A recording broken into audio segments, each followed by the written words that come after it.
nampak lantai masih terlihat bersih dan sering dikunjungi para peziarah dengan adanya bunga maupun kemenyan yang ada di depan dari makam Roro Mendut dan Pranacitra ini.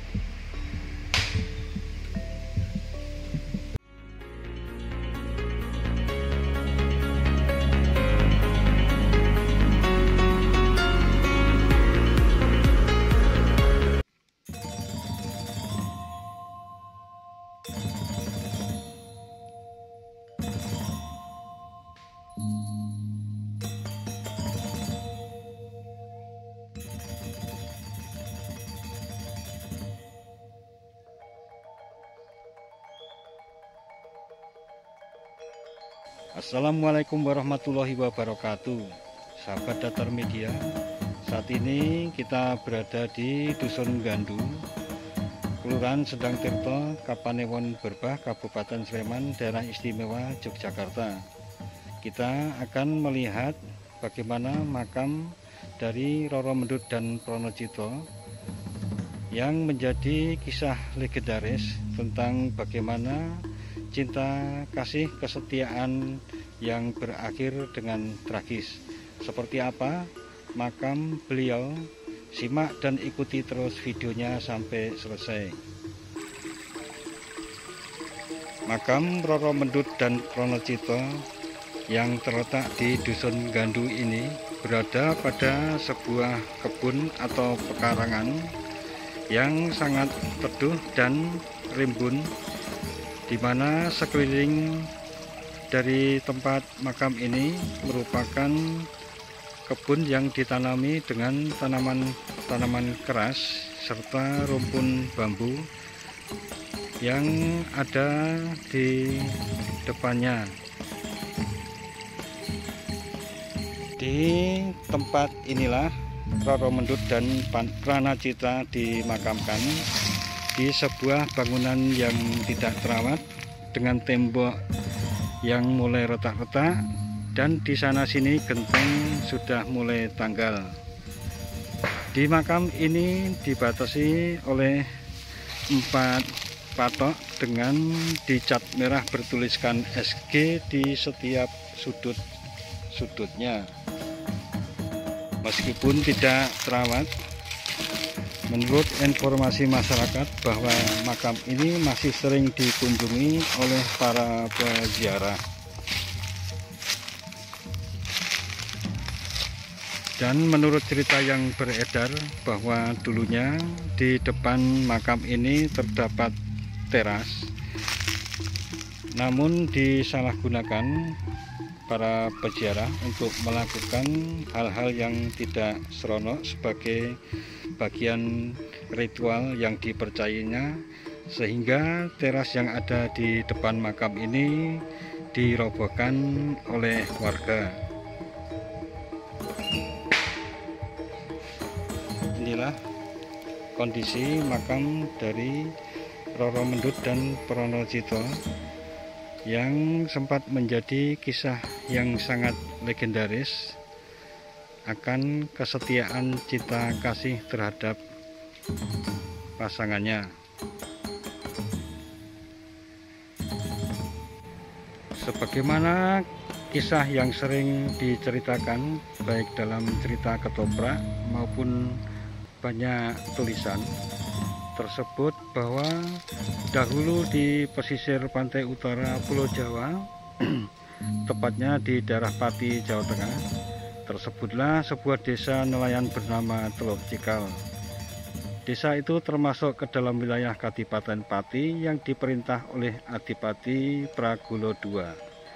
Kadipaten Pati sendiri merupakan salah satu wilayah taklukan dari Kesultanan Mataram yang dipimpin oleh Sultan Agung.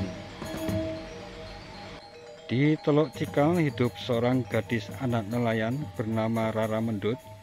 Ia seorang gadis yang cantik dan rupawan. Rara Mendut juga dikenal sebagai seorang gadis yang teguh pendirian.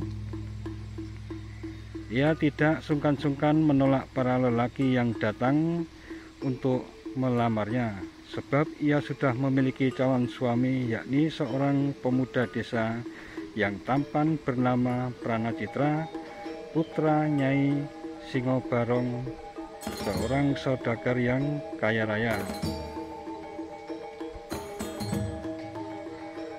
Suatu hari, berita tentang kecantikan dan kemolekan Rara Mendut terdengar oleh Adipati Pragula II. Penguasa Kadipaten Pati itu pun bermaksud menjadikannya sebagai selir. Sudah berkali-kali ia membujuknya, namun Rara Mendut tetap menolak. Merasa dikecewakan, Adipati Pragula II mengutus beberapa pengawalnya untuk menculik Rara Mendut.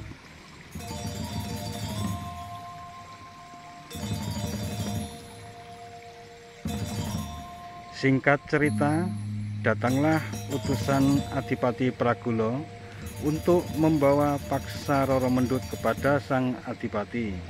Mereka terus menyeret gadis itu naik ke kuda lalu membawanya ke keraton. Kemudian Rara Mendut dipingit di dalam puri Kadipaten Pati di bawah asuhan seorang dayang bernama Ni Semangka, dengan dibantu oleh seorang dayang yang lebih muda bernama Genduk Duku.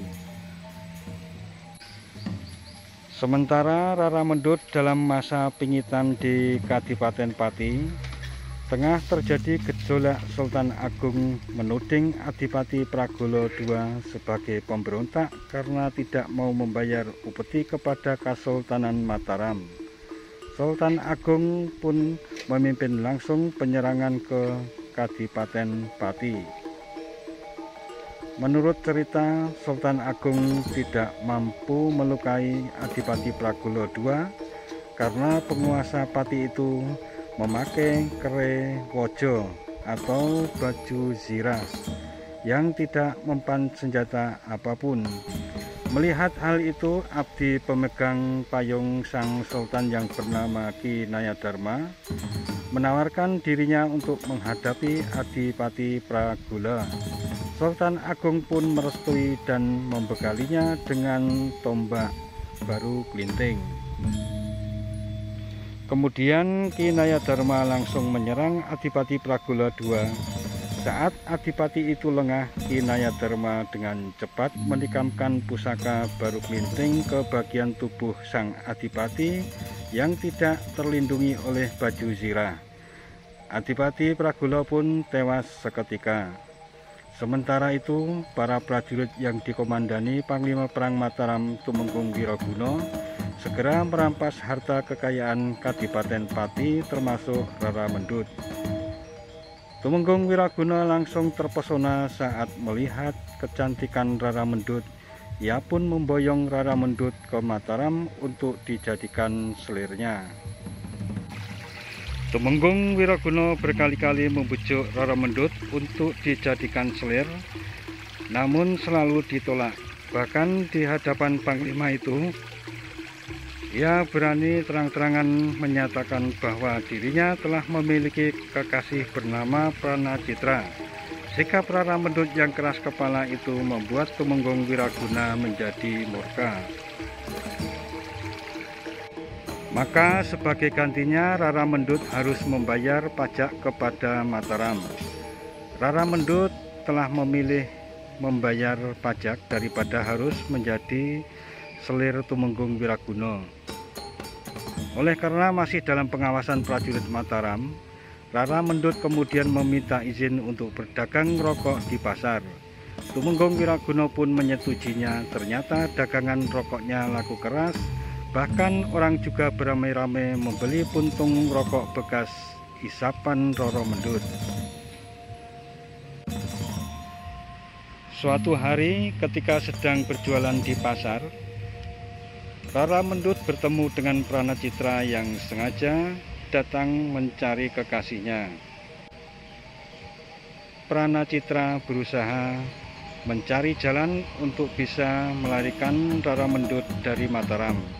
Setiba di istana, Rara Mendut menceritakan perihal pertemuannya dengan Pranacitra kepada Putri Arumardi, salah seorang selir Wiraguna, dengan harapan dapat membantunya keluar dari istana.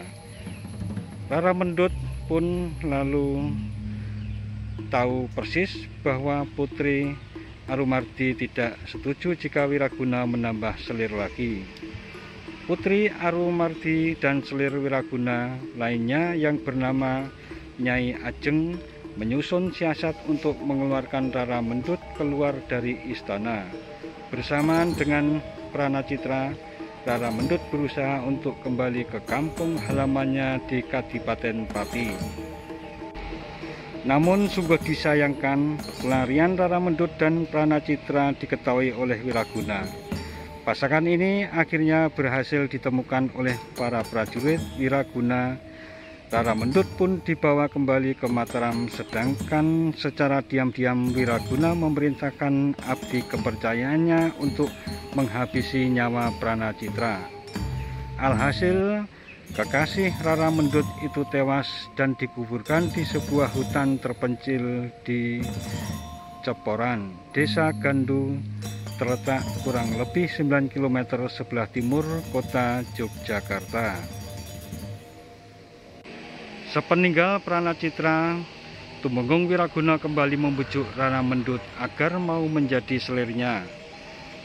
Namun usahanya tetap sia-sia. Gadis cantik itu tetap menolak. Sang Panglima pun tidak kehabisan akal. Ia kemudian menceritakan perihal kematian Pranacitra kepada Rara Mendut. Rara Mendut pun membuktikan perkataan Tumenggung Wiraguna. Betapa terkejutnya Rara Mendut begitu sampai di tempat Pranacitra dikuburkan. Ia berteriak histeris di hadapan makam kekasihnya. Rara Mendut pun bangkit lalu mengikuti Tumenggung Wiraguna sambil terus menangis. Belum jauh mereka meninggalkan tempat pemakaman itu, Rara Mendut pun murka dan mengancam akan melaporkan perbuatan Wiraguna kepada Raja Mataram, Sultan Agung. Seketika Tumenggung Wiraguna menjadi sangat marah.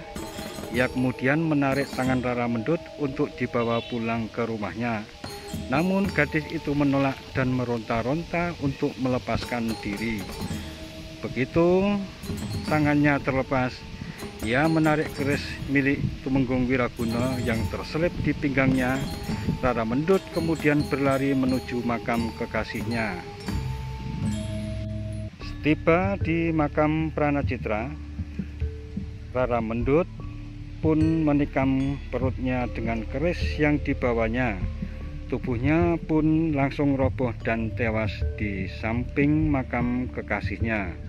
Melihat peristiwa itu, Tumenggung Wiraguna merasa amat menyesal atas perbuatannya. Untuk menebus kesalahannya, Tumenggung Wiraguna menguburkan Rara Mendut satu liang dengan Pranacitra. Begitulah kisah perjuangan Rara Mendut dalam mempertahankan harga diri dan kesetiaannya.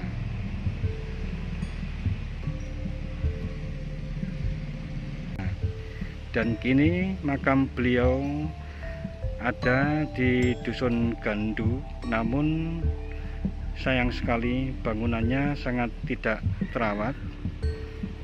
Sebagaimana besarnya kisah yang legendaris tentang cinta kasih Rara Mendut kepada Pranacitra.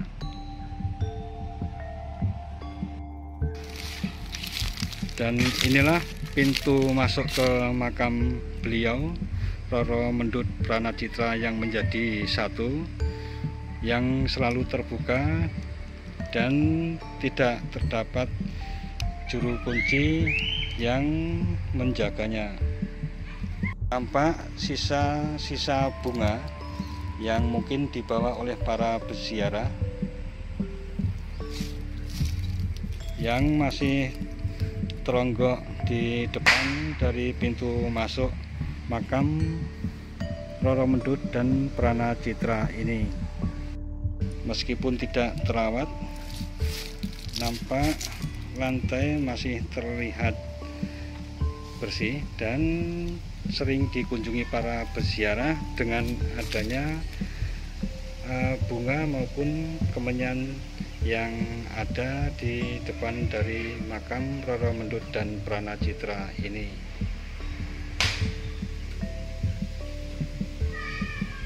Nampak makam bertingkat dengan dilindungi berkeliling kain mori putih dengan tiang-tiang di setiap sudutnya. Demikian tentang makam Roro Mendut dan Pranacitra dan kisah legendaris yang menyertainya. Jangan lupa subscribe dan tekan tombol loncengnya agar selalu mendapat pemberitahuan video-video terbaru dari Datar Media. Sekian dan wassalamualaikum warahmatullahi wabarakatuh.